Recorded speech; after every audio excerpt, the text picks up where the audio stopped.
Maging sensitibo po tayo sa ating iko-komento sa comment section. Hindi ko po to in-upload para pagtawanan yung client na ginagawa namin ngayon. Kung makikita nyo, ang hirap niyang suklayin at halos katulad na po siya ng steel wall yung pangkuskus ng kaldero. Pero natutuwa po kami dahil first time na gumanda yung buhok niya.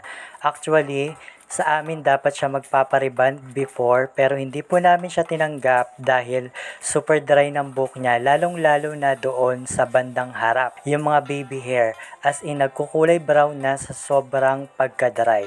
So ang sinabi ko sa mother niya, hindi namin siya tinanggap dahil useless din kapag ire-reband siya ay hindi rin maganda ang resulta. At yun nga, pinariban niya po sa iba at yun nga hindi po ako nagkamali at nagsabi siya sa amin na oo nga, tama ka nga, hindi nga gaganda talaga yung buhok niya.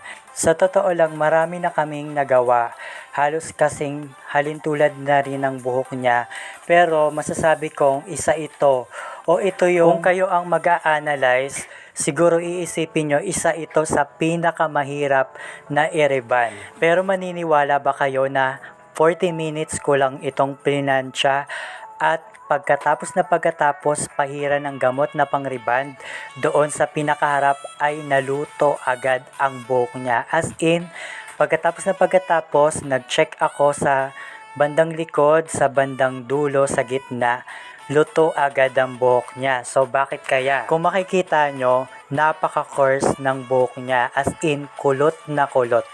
Yung tipong maipagkukumpara po natin siya sa afro. So ganun yung buhok niya talaga.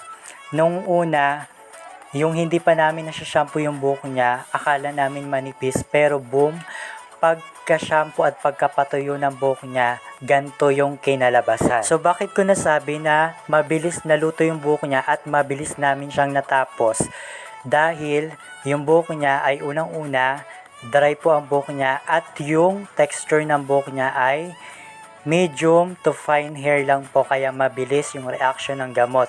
So una, dapat lalagyan ko siya ng gamot na makapal, pero ang sabi ko, ninipisan ko muna para if in case na hindi maluto ay hindi masayang yung gamot, magre-reapply po ulit kami. Pero ang nangyari, right after na mapahiran dun sa harap, sa kabilang side, nag-check agad ako at luto na po agad ang buhok niya. Kung makikita nyo, chine-check ko siya.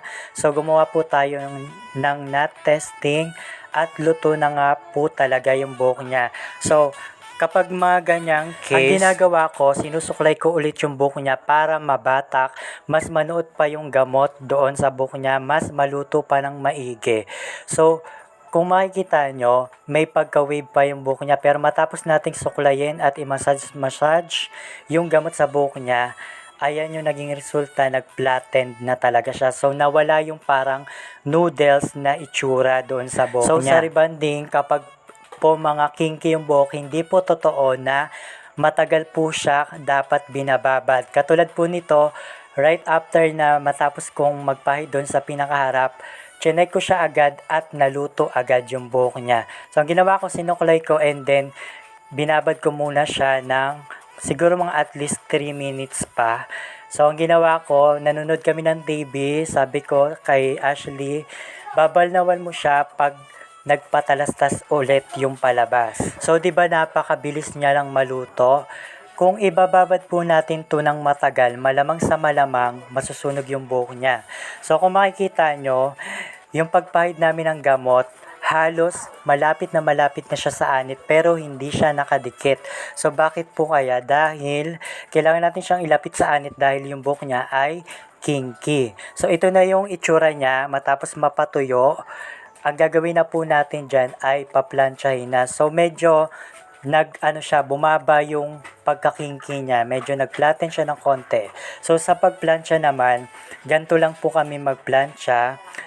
Yung unang init ng plancha, dun po namin hinahagod sa pinakadulo muna dahil ayun po yung mga parte mostly na dry na. So ang pagplansya nito, nasabi ko kanina, 40 minutes lang. Ganito po kasi kami magplansya, hindi po kami nagpapaulit-ulit ng plansya. So, kailangan lang lutong-luto or tama yung pagkakaluto ng gamot sa buhok. Kaya kailangan lang isa or dalawang hagod na mabagal is okay na yun. Pag nakitang straight na at makintab na yung buhok, okay na siya. Hindi na kailangan pa ulit-ulitin dahil sayang. Yung ibang nangyayari, maganda na sana yung buhok, yun nga lang nasisira dahil sa paulit-ulit na pagpaplantsa. At kung tatanungin nyo kung ano yung init na ginamit namin dyan, ang ginamit ko na init lang dyan ay 180 degree Fahrenheit. So, ganun lang yung ginamit ko. Pilinansya ko siya ng isa o dalawang pasada lang ng dahan-dahan. So, kung makikita nyo, ayan yung buhok niya, flat na siya at makintab. At isa pang tatandaan natin sa pagpaplantsa, mostly sa mga gantong mga king buhok, or may mga nakikita kayo or nagagawa kayo mga kinky na buhok, doon sa pinakaharap, sa may sentido, doon po natin makikita yung mga super dry na buhok, yung mga baby hair, maiikli.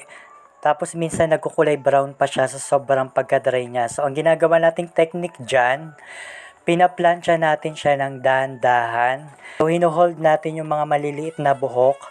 Tapos tsaka isasalpak yung plancha para hindi magkulot-kulot doon sa bandang anit.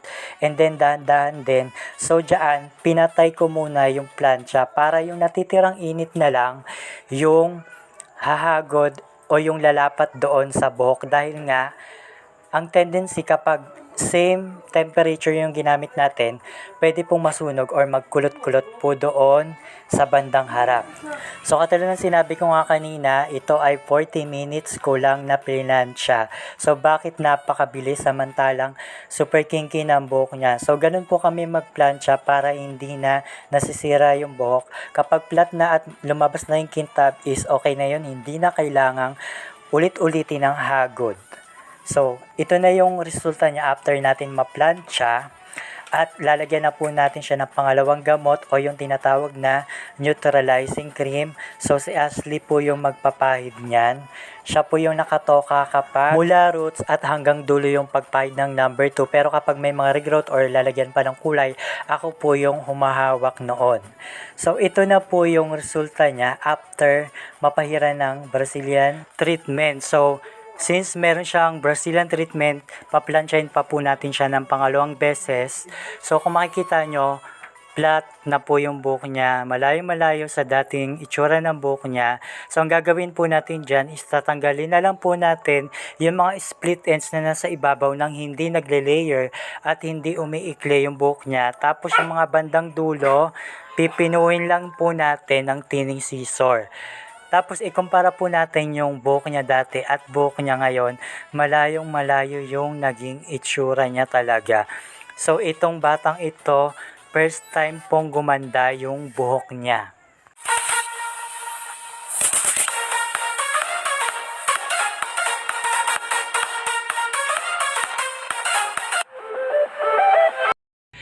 At kung natapos mo ang video na ito, may sorpresa kami sa'yo.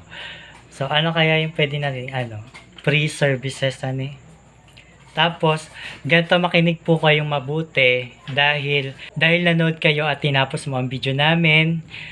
Makinig po kayong mabuti, may sorpresa kami sa'yo. Ang kailangan mo lang gawin, i-follow nyo lang ang aming page. Ang pangalan ng aming page ay Alvin Paano. Alvin Paano. So, pag nakita nyo yung parang kulay pink, ayun na po yun. Tapos, ang aming YouTube channel, Alvin Morente din po ang name niya. So, isubscribe nyo lang po kami doon. Tapos, ang kailangan nyo lang gawin is magkwento lang po kayo. Ilagay nyo po sa comment section. Halimbawa, magbibigay kami ng free services kung sino yung mapipili namin.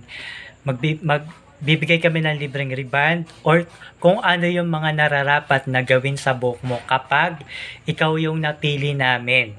So kapag mga taga rito lang, kapag napili ka namin, maswerte ka dahil kung ano yung services na pwedeng ilapat sa buhok mo ay gagawin po natin ng libre. Tapos kung malayo ka naman, isa ka namin follower, kahit hindi ka namin follower, kung malayo ka, pwede po natin gawing prices. So kami na po yung bahala. So ang kailangan nyo lang gawin,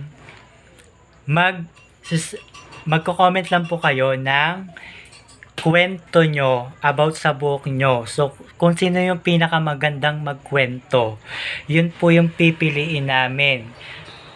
So, kalaki po nun yung litrato, yung picture ng buhok, ilalagay nyo po sa comment section, tapos nandun yung kwento. So, nagets nyo po ba? So, halimbawa po, picture ng buhok ng mama ko. Tapos, ikukwento ko doon, hello po, Alvin Morente, ganyan-ganyan. So, ito po yung mama ko. Gusto ko pong gumanda yung buhok ng mama ko kasi ganun-ganon, ganyan-ganyan. So, mas maganda, mas kakaibang kwento. So, mas mahirap na case na buhok, may chance kang mapili. So, magkakaroon po kayo ng libreng service sa buhok. Kung ano po yung nararapat, pwedeng kulayan, reband, or i-treatment. Complete package na yan kapag ikaw yung napili namin. So, good luck po sa mga mapipili. Yung mapipili po, ipopost ko po yun sa aking account. Dito po sa aking Facebook profile account. So, kailangan nyo lang po gawin, o ulitin ko po, i-follow nyo lang po ang aming page, Alvin Paano, at ang aming YouTube channel, Alvin Morente. So, thank you and God bless and good luck. At huwag nyo rin pong kakalimutang i-share yung video na ito para mas marami po ang may chance na mapili. Tapos kung sino po yung mapipili namin, kailangan nyo lang po ng proof na nakapollow kayo sa aming Facebook page at sa aming YouTube channel. So, ganun lamang po kadali.